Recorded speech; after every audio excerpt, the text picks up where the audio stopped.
to see students and emerging leaders who are shaping the future of nuclear science and technology. Discussions will focus on education pathways, mentorship, career development, and youth-led innovation. This session aims to inspire investment in youth capacity building and foster a new generation. Just before we get into it, I would love us to watch a short video to set the stage. Africa's greatest energy resource isn't its natural resources. It's found in its classrooms, its startups, its young people. They are the scientists, engineers, entrepreneurs, and leaders who will power Africa's clean energy future.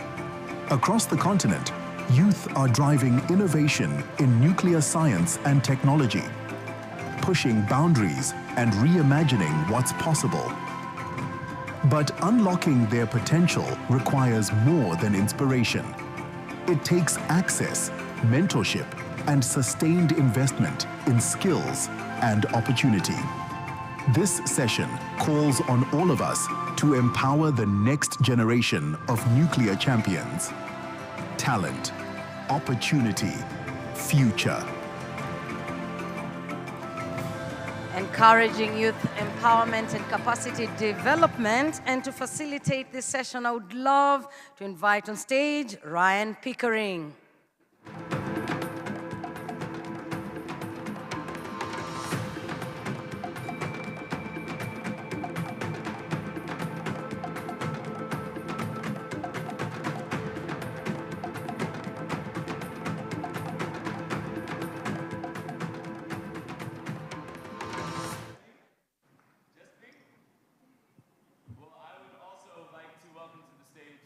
All of my fellow panelists, so please join me. And perhaps I'll give some description of them as they're joining me up on stage. That's not what I prepared for. So I think I'll just sit down and join them here. I just want to say that that last group of speakers was incredible, and I am so inspired. And I think we're going to pull this off as a species, and I want to thank them all again. And it's my mother's birthday yesterday, and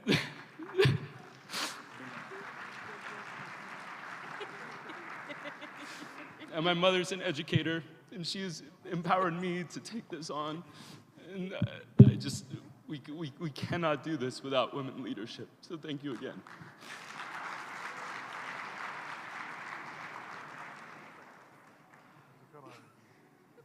Okay. Wow, that was unexpected. Okay.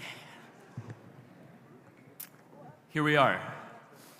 I'm going to address my notes for a moment, collect myself. Encouraging youth empowerment. Wow. Another thing we must do. Good afternoon, everyone. What an honor it is to be with you here at NEISA 2025. And we welcome to our final session, Youth Empowerment and Capacity Development. Fitting, as young people will inherit the momentum that we are building today. My name is Ryan Pickering, and I'm joining you from Berkeley, California, where I work with students, communities, and stakeholders to imagine and build new nuclear facilities around the world. Nuclear energy is often seen as high-tech, expensive, and foreign. Yet on this stage yesterday, the Prime Minister of Rwanda made a clear call to transcend fear and use nuclear energy as a tool for Africa's development. That tool requires people, tradespeople, homemakers, teachers, artists, engineers, industrialists. This session is about building that human foundation with the incredible youth of this continent. I am thrilled to introduce these 4 leaders who will help shape that foundation across Africa and beyond. I'll begin with Ms. Aruchi Opara, a Nigerian energy professional based in the United Kingdom, working at the intersection of energy storage, policy, and innovation. She is part of a new wave of African leaders setting the agenda for the clean energy landscape. She brings insights into the barriers young Africans face in accessing energy careers and the opportunities they have to lead. Thank you for joining us. Thank you, Ryan. Yeah, we're clapping for women here. Right on. Next, right here in Kigali, Professor NEISA-KIGALI, principal of the College of Science and Technology at the University of Rwanda. Under his leadership, the university is launching the country's first nuclear science and technology degree, a first step in preparing the workforce needed for this country's Vision 2050. We're also joined by Mr. Pedro Dieguez Porras, head of nuclear knowledge management at the IAEA in Vienna. Pedro's role is global and vital. He oversees how countries develop, preserve, and share the knowledge needed to run nuclear programs. He works with newcomer countries worldwide. His team supports member states on human resource development, nuclear knowledge management, nuclear education, and regional networks. Welcome, Pedro.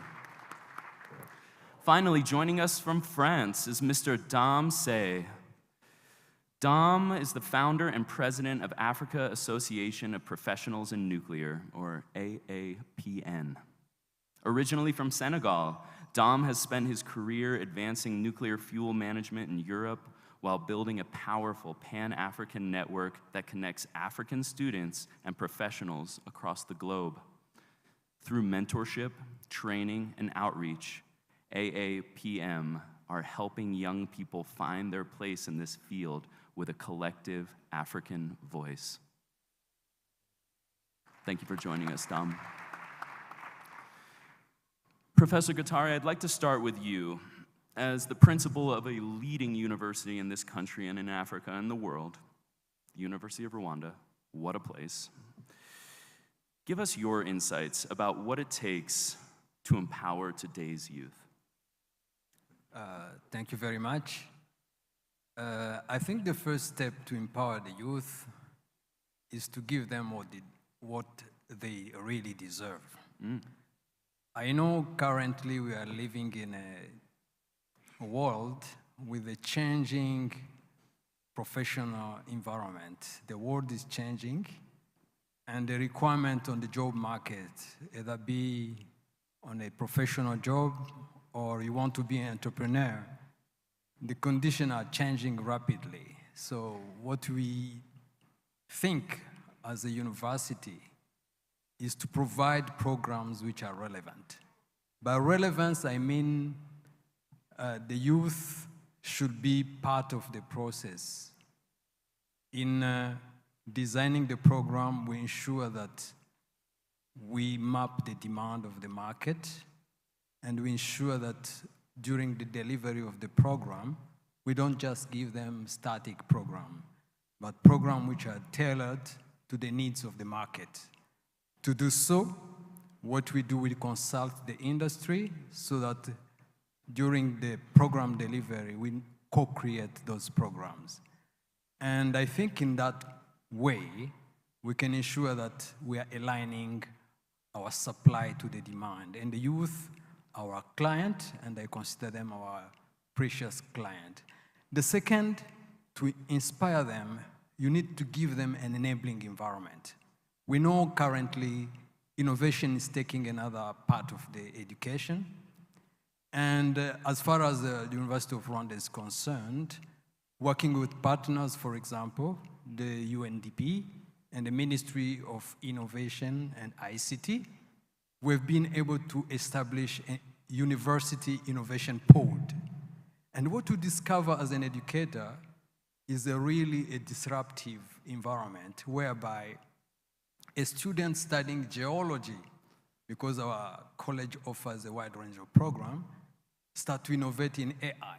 Why? Because he or she has access to an AI development platform or virtual reality platform.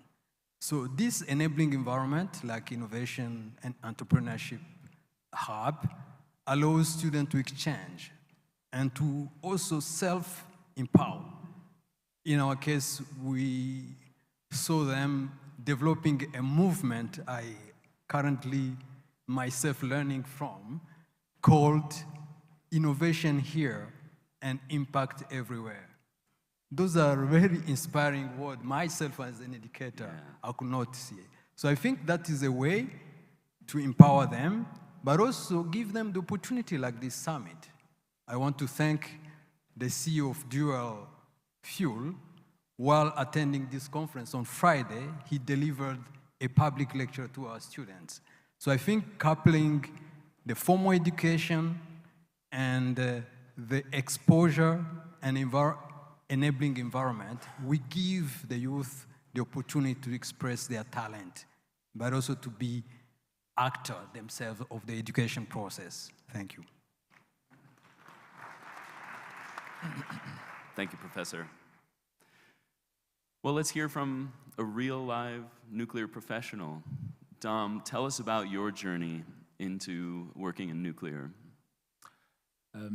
I start to say that my journey in the nuclear power industry was not something that I was planning at the beginning. It's because, as many young people, I had some doubt, and I was not sure that I can work in the nuclear industry, but I was curious, and my curiosity pushed me to know more about nuclear energy. And over the years, during my experience professional, I have the opportunity to work on very exciting project. And this type of projects on nuclear power plant, on engineering department. And after that, I have come to realize that in nuclear power industry, it's not only about reactors, it's not only about technology. For my opinion, it's also about people, and it's also about development. I just want to say, don't be afraid to work in the nuclear industry. And you don't need to be an expert to start. As you are a scientist, an engineer, a lawyer, a communicator, or a policymaker, the doors are open and you have your chance. So my message to young Africans is just join us. Don't be afraid to be part of this journey. And honestly, I think we need your energy, we need your innovation, and also we need your voice to build the African nuclear development. So I finish to tell you that don't be afraid to explore this path. And I'm here because I had a chance, and I hope that many of you will do the same. Thank you. Incredible. Thank you for that call to action, Dom. Aruchi, as a young professional in the energy sector, what do you see as the biggest opportunity and barriers for African youth to lead in clean energy innovation? And where does nuclear fit into that vision? That's an interesting question. I think I'd start with the idea that, we shouldn't be misguided. Young professionals out there already, or young students out there already have a passion to contribute to the energy transition. We've seen this because it's birthed from a place of fear. We've seen this in the climate movements, where we've had prolific youth-led initiatives, organizations lean into activism because they're not giving a space to contribute meaningful impact to policymaking. And oftentimes this activism can even turn into violent or disruptive activism. We don't want the same sort of issue to happen on a national scale or an intercontinental scale when it comes to energy access. In general, there are a lot of youth-led initiatives across the continent right now that are viewed from a place of advocacy as opposed to from a place of actually having real contribution. And I fear, honestly, that if we continue to ignore them, it would increase their frustration, and then we can essentially then delay the production of a functioning workforce that we need for the energy industry in the next 5 to 10 years. I think in the same way, there are lots of existing youth-led initiatives that are often confided to work only on the grassroots level, not because they lack sophistication to do so, but because they're not giving the capital investment or the regulatory openness to work on it. For example, I think in Kenya, they have, I think it's Solar Freeze. It's a youth-led initiative that works to essentially create solar panel-generated fridges for harvest loss or post-harvest loss reduction for rural farmers. These are one of the examples of grassroots level initiatives that when giving the capacity, they can expand. Fabulous. This space needs a lot more oxygen as we grow. It's almost intimidating as the world falls in love with nuclear, how we can keep up with this demand. Pedro, we're so happy to have you here. What are the most pressing human resource and knowledge management challenges facing nuclear newcomer countries in planning their nuclear programs? Thank you, Ryan. So let's talk about the oxygen and how we can get oxygen in the form of workforce for the nuclear power in a country. So when a member state starts working with nuclear power, developing the program, they are going in the following years to absorb and develop as well the nuclear knowledge in the country. So they will acquire this knowledge and they will have to develop. For that, there are like 4 areas that they need to work on. The first one is to have a strategic approach to the development of the human resources at national level, to consider all the different processes they have to go through, from national decision-making, development of the infrastructure, and then development of the nuclear organizations. The second area is the development of the university programs, the university and vocational schools infrastructure, so they are able to generate this knowledge in the country, to absorb and generate further knowledge. And these universities will be required to be at the highest levels, at the international level, so benchmarking, as we know that Professor Gattari was involved with the agency as well, benchmarking with nuclear programs and working at the highest levels of research, nuclear research. So you have the plans, you have the infrastructure, and then you need to feed the pipelines. You need to attract the youth. You need to have clear path for hiring the youth after they study in the universities. You can offer them attractive careers. At the end, we are competing with other engineering and scientific fields. Nuclear is special because by itself it's attractive. It generates dreams. It has very special history. But also, it creates experiences in these professionals, in the young professionals. You can travel internationally. You are at the highest levels of knowledge in terms of quality and expectations. You are, if you are a nuclear professional, you have to be at the highest levels compared with anybody and everywhere in the world. And also attract women. That's very important. We cannot leave 1/2 of the population, and we need their talent and their expertise. And the last one is to be able to engage with other industrial organizations or companies and the government, to have a level of networking in the country that will generate these careers for these young professionals. For that, we have to consider that, well, we have many member states in embarking process in different stages, but all of them need to plan when and where they are going to hire these young professionals and offer them opportunities. When a member state is investing in nuclear, is investing many millions, there will be opportunities for localization. localization, industrial localization and knowledge localization with universities and research centers is an opportunity for investment for the government and for industrials to retain the knowledge. Because the last one, to be brief, is brain drain.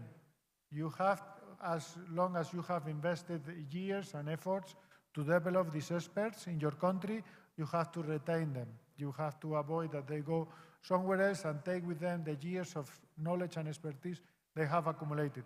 And for that, you need to have them engaged, happy in the country, in the organizations, and have a shared mission and vision to work for the future of the country.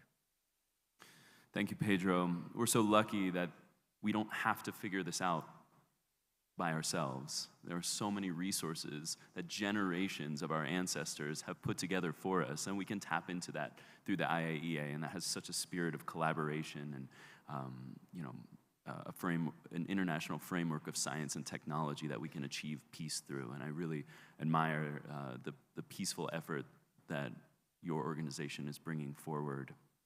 And I'll say, I was an anti-nuclear person until 2021.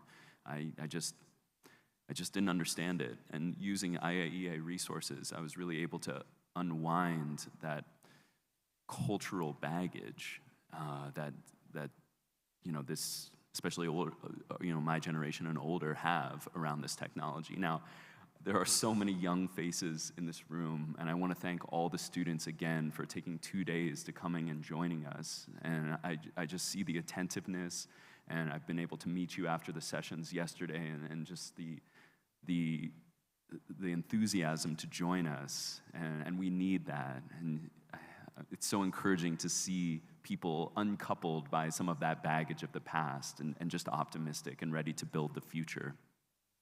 Professor Guattari, tell us about the inception and development process of the nuclear program that you're launching at the University of Rwanda. Yeah, thank you very much. So the establishment of our program, the first ever program of nuclear science and technology in Rwanda, was done in the same philosophy as my first intervention. Was a demand-driven. So we didn't sit down at the university and decide to establish the program. We are happy that when Rwanda started to reflect on establishing its national nuclear program, at the onset of that discussion, the academia was approached. It was a perfect context of academia, industry, and government collaboration. So we listened and we understood the needs and the requirements, as Pedro said, and our task was to develop a new program. So it's, as I said, we adopted a co-creation approach whereby we consider that program, as it was mentioned by one of the speakers yesterday, when you talk about nuclear science and technology, we tend to see atoms and reactors. But we don't understand that a reactor is a machine which is made of parts. These are control systems which make sure that efficiency is reached. So you have mechanical engineering, we have chemical engineering, we have other construction and other disciplines like electrical, because you have to connect the generator to electrical power system. So I think we were lucky because the University of Rwanda is a comprehensive university, particularly the College of Science and Technology, had already the existing traditional basic and applied and engineering programs. So what we did, we designed a program which is like a continuum to form the bedrock, the foundation, which can allow us to develop skills in a long-term, with a long-term approach in mind. So it's a Bachelor of Science in Nuclear Science and Technology with the intention to give the foundation. And during the development, we faced the following question: how do you develop a program in a nascent industry? Because we don't have a well-established industry, nuclear industry, apart from medical sector. So we also pull into the international collaboration. We have a wide range of partners who contributed to review the program, to give inputs, together with the member of our academic staff. We consulted the industry, and in this specific case, the Rwanda Atomic Energy Board was instrumental in pulling together resources so that we develop a program which is more outcome-based instead of just being input. So what we make here is a call for all prospective partners. We have already identified a network of partners. We are lucky to be member of the IAEA. The IAEA has been instrumental in training some of our staff. We are grateful for that. So our call is just next September to have our first cohort. And why not very soon, maybe 4 years, to have the first graduates and eventually have them placed in the national nuclear program. So that is our dream, and take this opportunity to thank some of the faculty members who are actually in this room for their tireless efforts to make it happen. So for us, it's a celebration. To have it matching also this summit, the program was accredited in a few weeks back, and we have the summit. For us, it's really a perfect match. Thank you very much.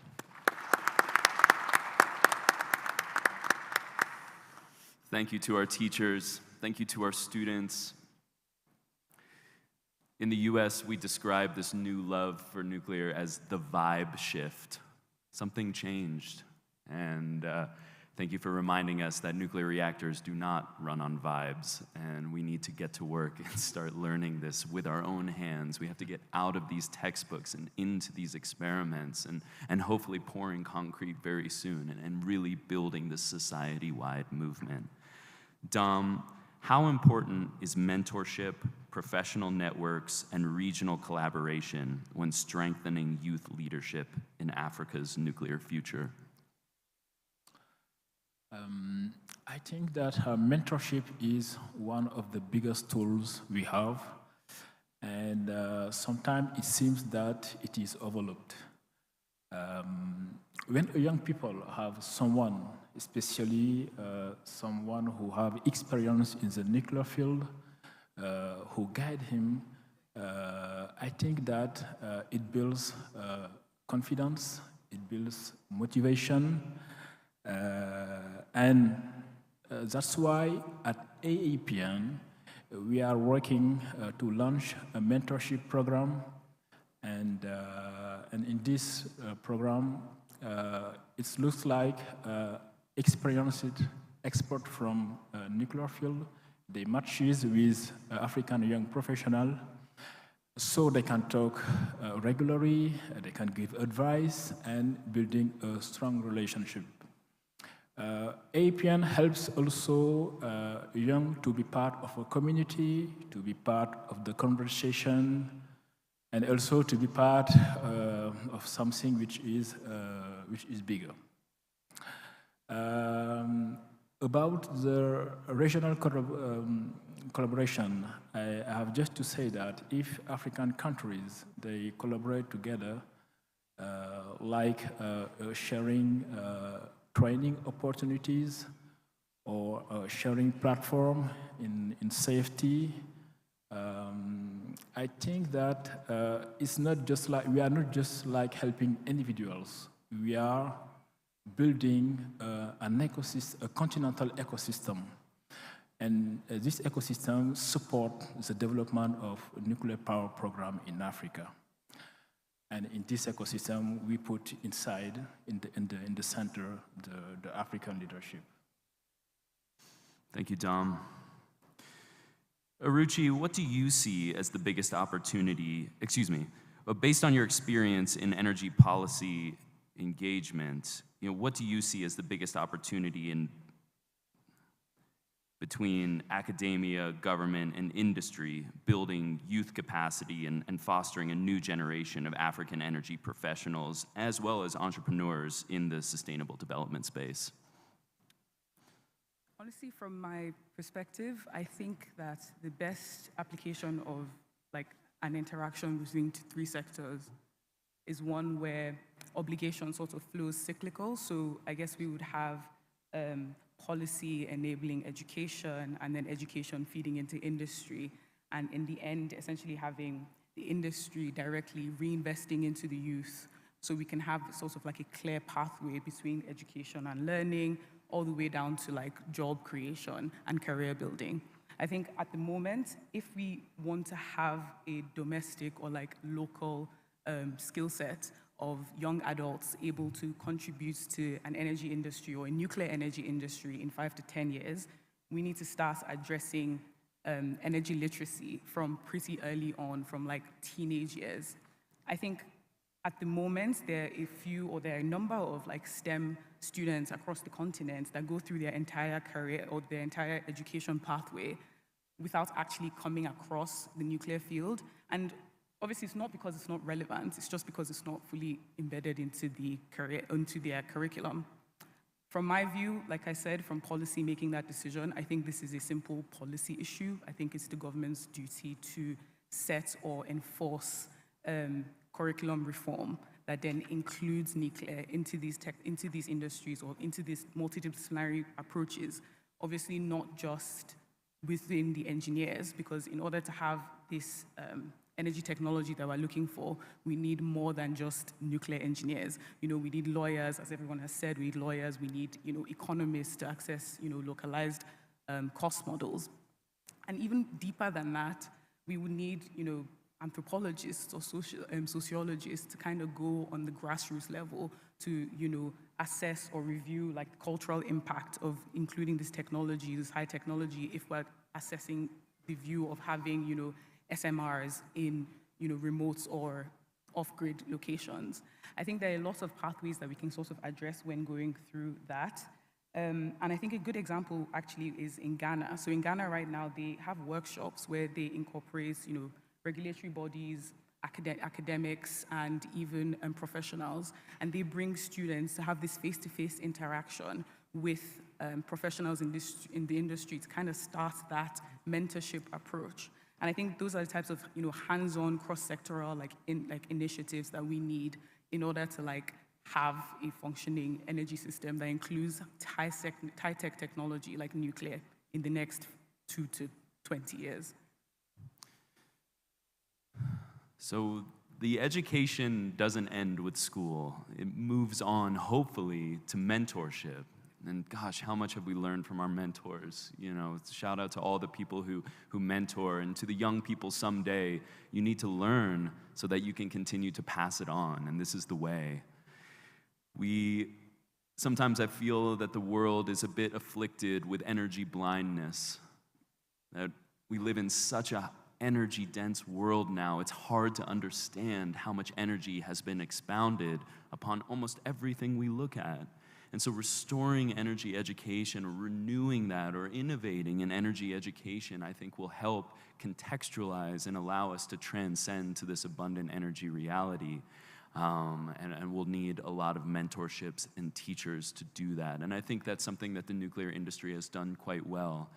Perhaps it is because this second generation of nuclear engineers are now moving towards retirement. And many of them were thinking, I guess we're not going to do nuclear. And now they're seeing this great resurgence, and we're seeing a lot of connections being made between these great legends in this industry and coaching up young people working in energy.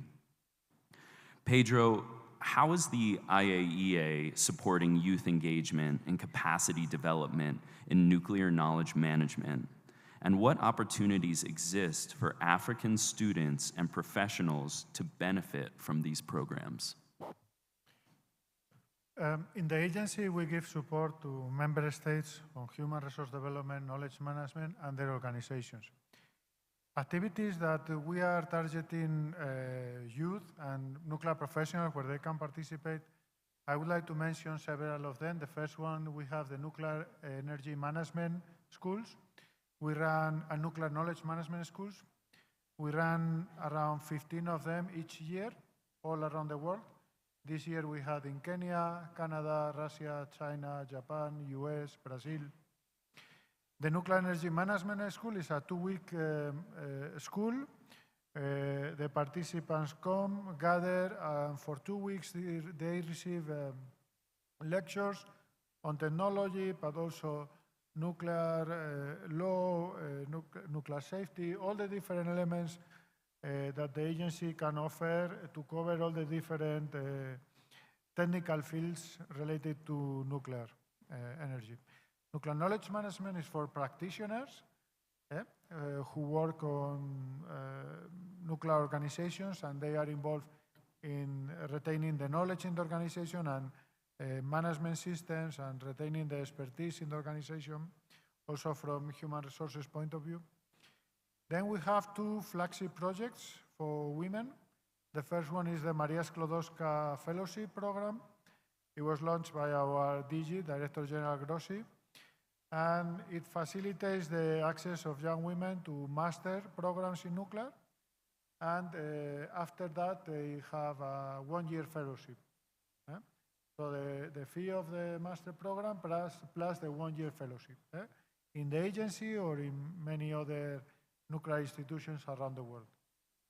The Least Minor program provides the opportunity for young women professionals, but with a little bit more experience, to go some weeks in a trip to a member state, visiting nuclear facilities, doing hands-on experiments, lectures, and also there is a component on professional development and leadership development. Also, well, these are like activities targeted for young professionals, and we have fellowship programs as well, where they can come to the agency and participate in the work of the different sections. Then we have a program on educational outreach. It's not for young generation, it's for the universities to attract the young generation. So for this, in this sense, they will benefit if they are attracted to study nuclear science and nuclear-related fields. And we have launched an integrated nuclear education advisory service for that purpose, and also to support nuclear education and the different curricula that are established. And in that sense, we have online a lot of material available for free. And from time to time, we have conferences and many activities that if they are endorsed by the member state, they can come and participate in Vienna in the activities, and they are financially supported to do so. Thank you, Pedro.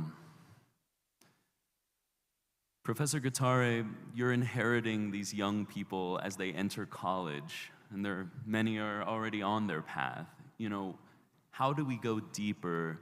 How do we look to even younger ages? What would you like to see primary schools teaching youth in order for us to build this high-energy future that we're headed towards? Thank you very much. So I think, building on what Pedro has said, if you want to attract young people towards what we call STEM, science, technology, engineering, and mathematics, which are applied sciences, we need to inspire them at the very beginning. I mentioned about the innovation center or the innovation hub we have. We practice an open door policy, and I'm always very pleased when I see a letter of a director of a primary school wanting to come and visit. And one day I was about to cry when they were coming, when I was exiting the center, a group of 50 young students from primary school coming to visit the center. And when they enter the center and you see how they exchange with the innovators, how they are inspired by seeing the equipment there, it is an eye-opener for them. So I think university should not be ivory towers. We need to open our doors to make sure that our youngster coming at the university can see and explore their future by seeing what is happening at university. That is the primary school or young and the secondary school coming to us. But we have also programs of outreach where we go to the primary. For example, our Department of Mathematics. We know that nuclear science and other engineering science are relying on mathematics. And we have what you call math competitions, where the Department of Mathematics goes around the country and initiate competitions at all levels, from district, provinces, up to the national level. And this year we even organized the Pan-African, East African Olympiad. So what does it mean? It means when the university is open, when we have this platform for exchanges, we can attract people, young people, towards STEM. That is one step. The second step is really being involved in a countrywide awareness campaign, and our faculty are always eager to serve on various committees at a national level, and that is an opportunity for people to make like policy impact and also inspiring other stakeholders, because the university cannot do it in isolation. Maybe one point I want to touch is research and development, which was not mentioned.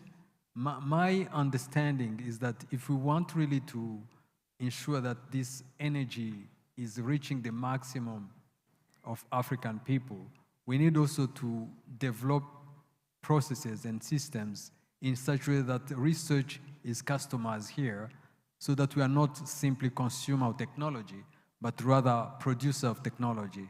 That requires a lot of collaboration, but also investment in infrastructure. And those infrastructure are actually instrumental to growing research, and why not innovation, which can lead to products. Thank you. Thank you, Professor. Well, I think we could sit up here and talk all day about ourselves, but I'm feeling inspired to end this conference by allowing some questions from the young people in the room. How do you feel about that? Okay. I told him I wouldn't go off script, and now I'm doing it. But if we could get some microphones and get some questions from some of the young people in the room. We have some professionals up here, and we'd love to give you some career advice or just hear what you have to say. So I see some hands raised in the room. I'm sure we're mobilizing some microphones. And, oh yeah, lots of questions. I had a feeling. Okay. I don't know. Pick a girl first, please. I can't see the audience very well. Right over there.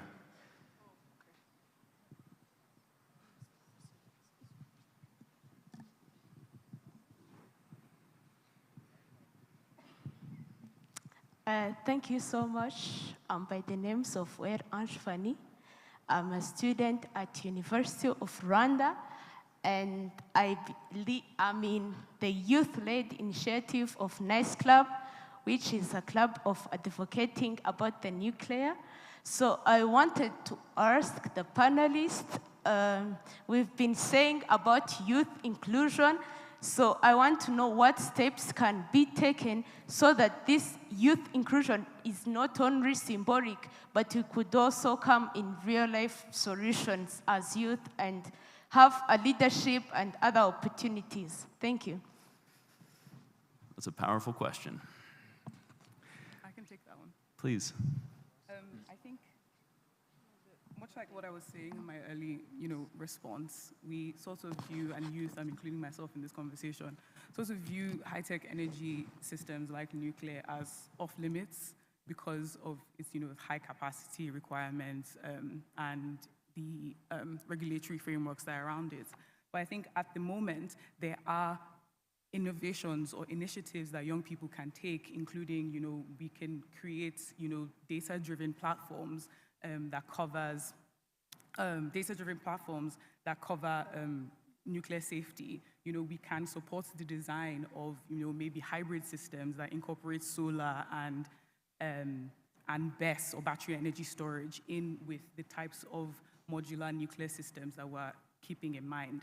I think as youth, we are in the position, or as young people, we're sort of in a position to take a new and refreshing view to these things. And when considering Africa, I think it's always relevant for us to sort of address the current or existing energy technology systems that we have when looking to, disrupt the industry. So I would advise that if you want to, step into the industry, take the approach of doing research or modeling systems that currently exist and how they can be incorporated with the systems that the high-tech, teaching institutions or international organizations are preparing for, so that when they are ready to deploy that, when they are ready to, have that technology up and running, we have people who would be able to locally implement that in the ways that it will be impactful to our community.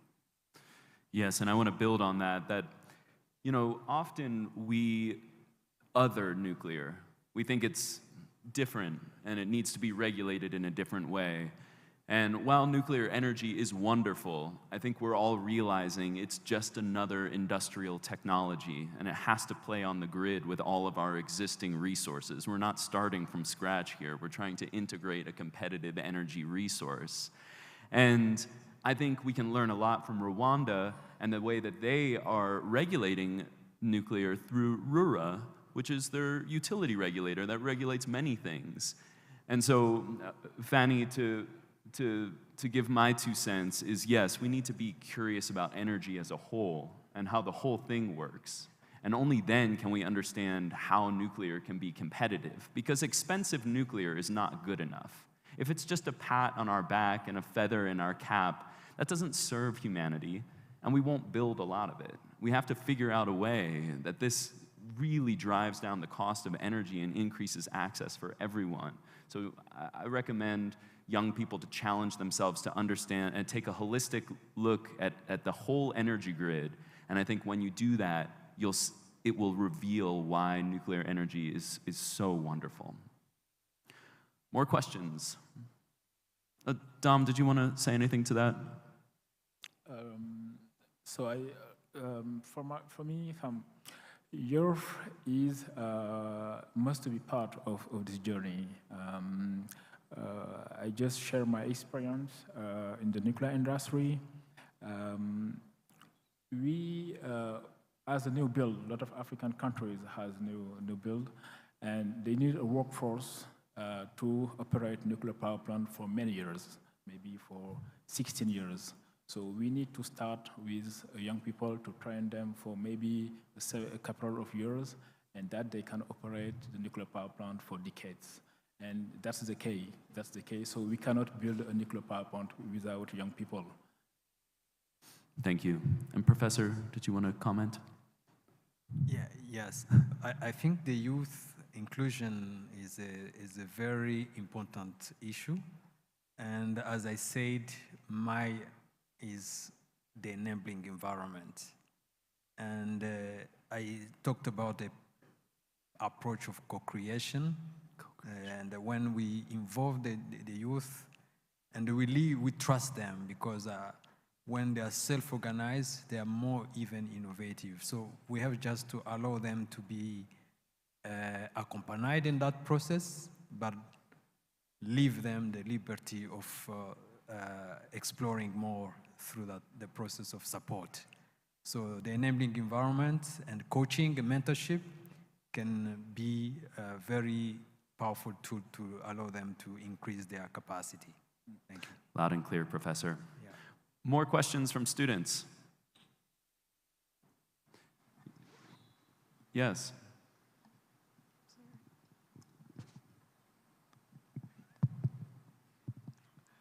Okay, thank you very much. My name is Chisom Ogbogu. I'm a student from Carnegie Mellon University, Africa. While the lady was speaking, she was pointing out something very crucial about the fact that some schools do not include nuclear energy systems as part of their curriculum. But I wanted to ask, is there also a kind of, should I say, an effect whereby young people are already excited about PV systems, wind systems, and somehow they don't find the nuclear energy conversation a bit exciting? And also, aside from that, is there also a way for us to see nuclear energy system as a clean energy system, like a source of energy, and that people begin to realize that youth in Africa really are looking for electricity and not, you know, some fancy idea of solar panels and all of that. And if nuclear energy can get us there faster, why don't we adopt them and instead of going to other ones because of they are a bit popular? Thank you. Okay. I can take that one. Yeah, please start. We agree. First of all, I think nuclear is just as fancy as all the others. I think that it goes back to the same point. We are relegated to the energy systems that we know and we have experience with. We're relegated to the energy systems that we have seen and generally have experiences with. Nuclear is it's expensive. It's highly cost intensive. And I think that's just what leans us away from it. Now, when I was talking about the ways in which young people can incorporate with it, I was thinking not from a point of, you know, actual engagement with the technology, because rightfully so, regulatory openness will just not allow us to get to that point. But just like Professor said, from a point of research, and then localized research is sort of a way that we can lean towards that. In general, when it comes to solar and wind, I think as they are just existing more experienced energy systems that we have more information on, it's easier to tap into. But that being said, nuclear is inevitable for our energy system or energy system requirements in Africa. And if it's coming, we need to be, as young people, aware of it and able to engage with it in a way that it impacts, or we can impact the way that it's deployed. Yes.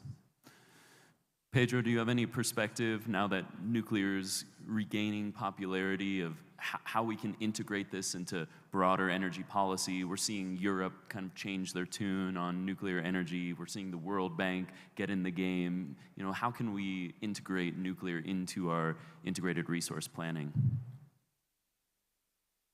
Thank you. I was still analyzing the question on the inclusion and the youth, what is interesting for them, and I'm going to link it to your question. So first, we have to inspire the youth. Now the world is aware that we need to decarbonize the production of electricity, of energy in general. Many years ago, we were dreaming of getting to the moon. Now more people dream of breaking the atom. We have challenges to bring more electricity to hundreds of millions of people. So we can dream big. We can, now with the resources that we have in internet, we can influence millions of people. Even with very few resources, we can do it. On the side of policy making, I think there is a big shift. They realize that we need nuclear power, we need SMRs, large reactors, we need to bring nuclear power to Africa, we need to fund and finance those projects.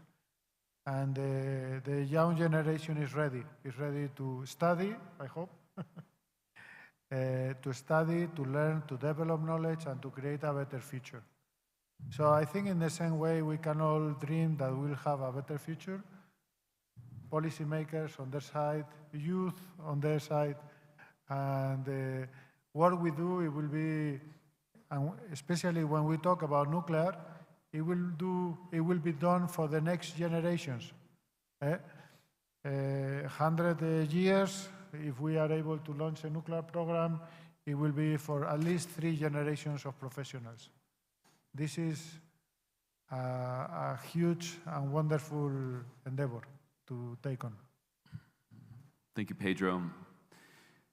And while nuclear energy has been expensive in many examples, you know, that we can look to history at times when nuclear has been remarkably affordable. I often cite Point Beach in Wisconsin, that they began construction in 1968, completed and interconnected in 1973, 1.2 gigawatts, and at an inflation-adjusted cost of 73 cents a watt. It is the cheapest clean electricity ever produced by humanity. And with smart regulations, like what Rwanda and many visionary African countries are putting into place, we can achieve this again. And what was happening at that time was a great optimism in society, as well as 45 nuclear plants in the queue after that build. So everyone was busy working hard because they knew they had to get to the next job. And when it's this onesie-twosie business, everyone's trying to get a buck and stay on the job site as long as possible. So that is a call to our leaders that we need to fill up the backlog. We need more projects so that we can give market signals and really start to activate these long lead times for both our workforce and our supply chains. Well, it has been an absolute honor to have these four up here, and I'm even more honored, again, that so many students have joined us. I want to thank RIAB for their leadership in bringing so many young people to this conference, and I want to thank everyone for attending, so thank you for your attention.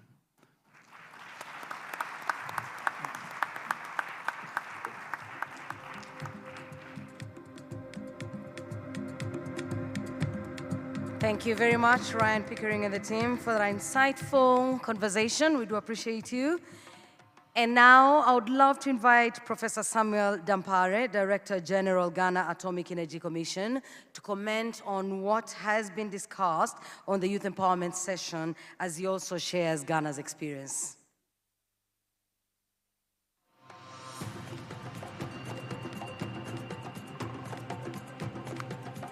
Thank you very much. And as you said, it was really an insightful session, and we learned a lot. We need to empower our youth who will shape the energy future of Africa.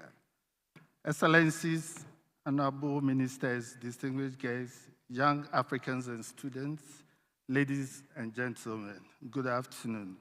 I'm deeply honored to be invited to the Nuclear Energy Innovation Summit for Africa in this beautiful Rwandan city. Kudos to the organizers for the excellent work done. Today, I share Ghana's experience, our challenges, aspirations, and progress as we journey towards harnessing nuclear energy for national development.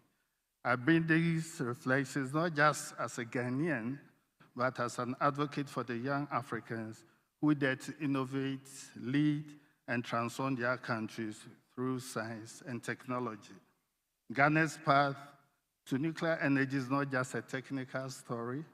It is one of vision, resilience, and youth empowerment. When Ghana began exploring nuclear power in the 1960s, it was a distant dream. Today, that dream is becoming a reality. With a population that is over 57% youth, we recognized early that no nuclear future was possible without youth capacity development. This has shaped our national strategy. Education, mentorship, innovation, and partnerships are the pillars of our progress. Ladies and gentlemen, at the core of Ghana's capacity building efforts is the School of Nuclear and Allied Sciences, NAS, a collaborative initiative between the Ghana Atomic Energy Commission, GAE, and the University of Ghana in partnership with the IAEA. Recognized as an IAEA Afra Regional Designated Center, SNAS has for nearly 2 decades offered graduate programs in nuclear engineering, applied nuclear physics, nuclear chemistry, environmental protection, nuclear agriculture, medical physics, and other specialized fields often lacking in local universities. With IAEA's support, many early SNAS students receive PhD sandwich program fellowships and scholarships to advanced institutions in countries such as Canada, China, Denmark, France, Germany, Greece, Italy, Japan, Monaco, Poland, Russia, Slovenia, South Africa, South Korea, Spain, Sweden, the United States, among others, many of whom have returned to serve as faculty and as nurses. For young Ghanaians, this school is more than a university. It is a launchpad for careers in power generation, cancer therapy, food irradiation, and environmental safety. Many of SNA's pioneers now serve at senior levels, institutions like Nuclear Power Ghana, the Nuclear Regulatory Authority, the Nuclear Power Institute, the Ministry of Energy and Green Transition, and the GAEC. Beyond Ghana, several other young African nationals have graduated from SNAS, shaping and imparting nuclear science applications in their countries. Distinguished guests, Ghana is actively expanding educational opportunities in the nuclear sector by signing memoranda of understanding with technical universities and technical and vocational education and training institutions. These partnerships aim to introduce new programs in nuclear engineering and STEM fields, focus on training and reskilling middle-level personnel to serve both Ghana and the broader African region. Education is vital, but not sufficient.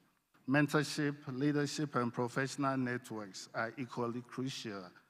Organizations like Women in Nuclear Ghana are empowering a new wave of female scientists and policy leaders, while young generation in Nuclear Ghana fosters mentorship and visibility for early career professionals.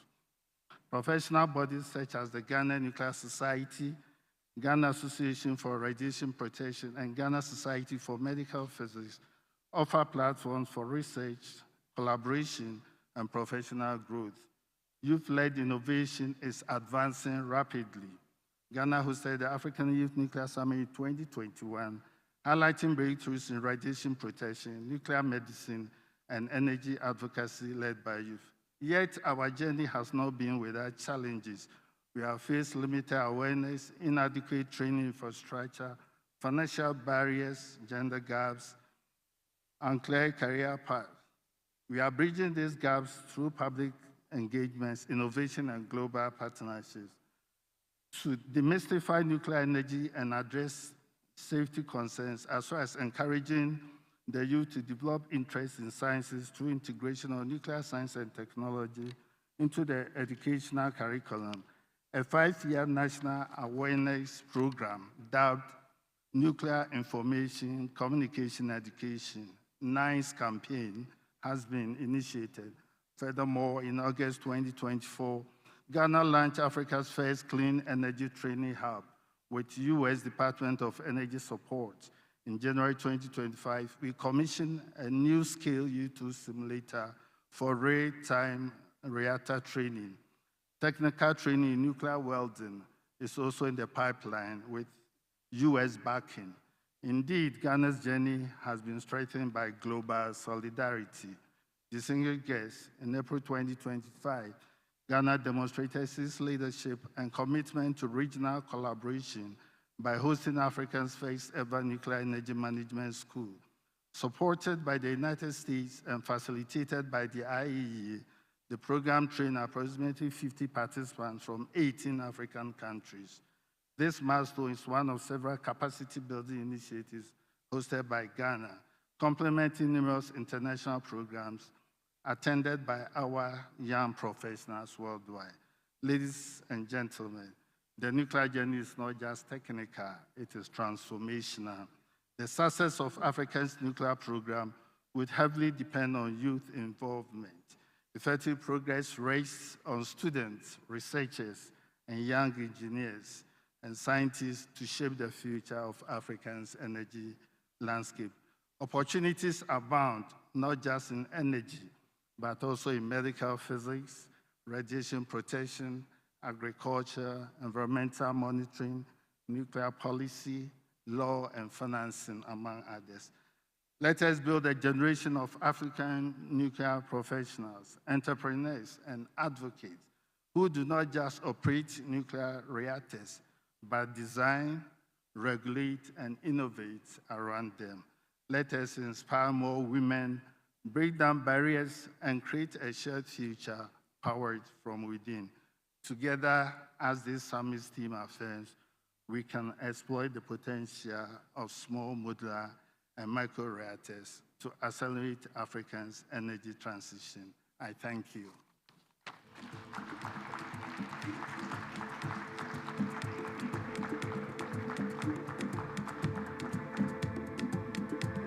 Thank you very much, Professor Samuel. And now to close this session on youth empowerment, I would love for you to watch a short video that we have prepared for you from Dale Lorenzo about the solutions that they have developed to train nuclear technicians. Ladies and gentlemen, thanks to the development of the new generation reactors, which are smaller, cheaper, and also require less time to be built and make nuclear technology safer, nuclear energy is considered as an essential component in the so-called energy mix.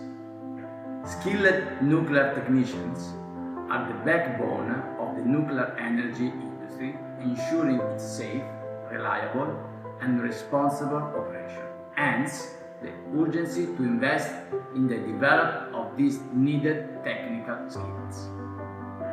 Our company, has dedicated more than 74 years to the development of methodologies aimed at training young technicians in all technology and industrial sectors. Energy, in the broad sense, is one of the sectors in which De Lorenzo has invested the most resources in recent years. Generation, distribution, and use of electrical energy produced from various sources, including renewable energy, smart grids, automation and automatic controls, with real component in scale or through simulations, expert system and artificial intelligence, always in step with the latest technological developments. We have been developing training solutions, hardware, simulations and software that can be used by already existing training institutions to start training nuclear technicians.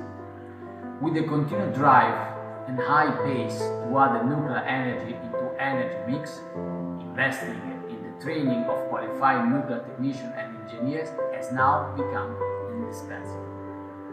Therefore, on this historic moment, as the Nuclear Energy Innovation Summit for Africa is being hosted in Rwanda, explore the potential of small modular and micro reactors in accelerating Africa energy transition, we call on all stakeholders to strongly consider investing now in the technical and engineering skills development needed for this transformative sector.